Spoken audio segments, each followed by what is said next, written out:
Olá, crianças, boa tarde. Tudo bem com vocês? Espero que sim. Bom, vamos iniciar agora a correção coletiva das páginas do livro Ler e Escrever que vocês fizeram na semana passada. Vamos lá?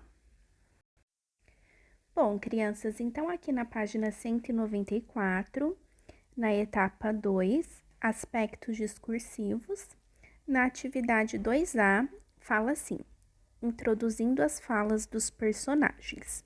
1. Leia os trechos 1 e 2 apresentados a seguir, compare-os e responda o que há de diferente entre eles. Então, vocês tinham que ler o trecho 1, né? E o trecho 2.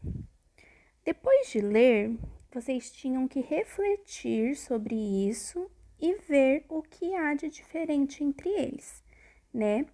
Na pergunta 2, fala assim: no trecho 1, observamos a reprodução de maneira fiel da fala dos personagens. No trecho 2, a fala da personagem é reproduzida pelo narrador. O que vocês acham dessas formas de organizar o texto? Bom, crianças, então, como nós já estudamos, né, vamos estar relembrando sobre isso. Quando nós temos o diálogo direto no texto, né, dos personagens, nós temos um discurso direto. Agora, quando é o narrador quem fala o que foi dito pelo personagem, o narrador que está narrando o que foi dito, nós temos, como aqui no trecho 2, um discurso indireto, tá bom? Então, olha só, o que nós percebemos, né? Que são maneiras diferentes de organizar o texto, que no discurso direto nós vemos o diálogo dos personagens, né? Nós vemos os personagens conversando no texto. E no discurso indireto, as falas são introduzidas pelo narrador, tá bom? 3. Com base na discussão da questão anterior, indique qual o discurso empregado pelo autor. Então, no trecho 1, nós vemos que tem os dois pontos, o travessão, né? Que indica a fala do personagem no texto. Então, esse é um discurso direto. Agora, o trecho 2, quem fala, né? As falas é o narrador.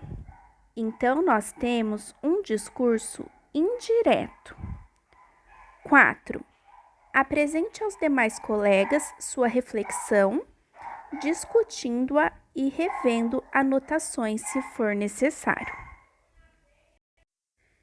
Bom, crianças, então aqui na 4 eu deixei como uma resposta pessoal.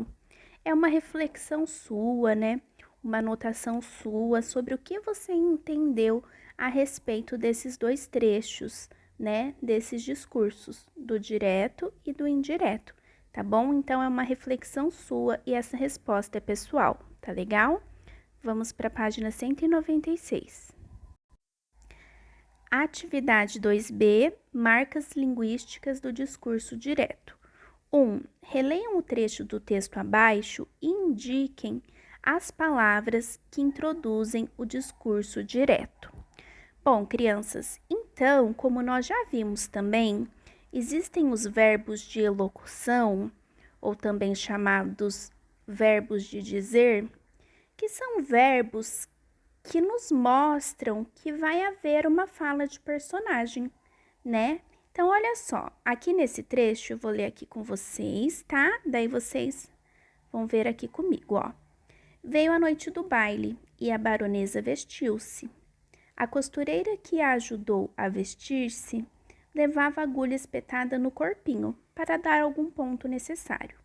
E quando compunha o vestido da bela dama e puxava um lado ou outro, arregaçava daqui ou dali, alisando, abotoando, acolchetando a linha para mofar da agulha, perguntou-lhe. Olha aqui um verbo de dizer. Perguntou-lhe, né? Perguntou, né? Ora, agora, diga-me, quem é que vai ao baile no corpo da baronesa? fazendo parte do vestido e da elegância? Quem é que vai dançar com ministros e diplomatas enquanto você volta para a caixinha de costura, antes de ir para o balaio das mucamas? Vamos, diga lá. Parece que a agulha não disse nada, mas um alfinete de cabeça grande e não menor experiência murmurou a pobre agulha. Murmurou, né? Ou seja, falou murmurando, mais baixinho assim, né? Então, esse também é um verbo de locução, um verbo de dizer. Anda, aprende, tola. Cansas-te em abrir caminho para ela e ela é que vai gozar da vida, enquanto ficas na caixinha de costura. Faze como eu não abro caminho para ninguém. Onde me espetam, fico.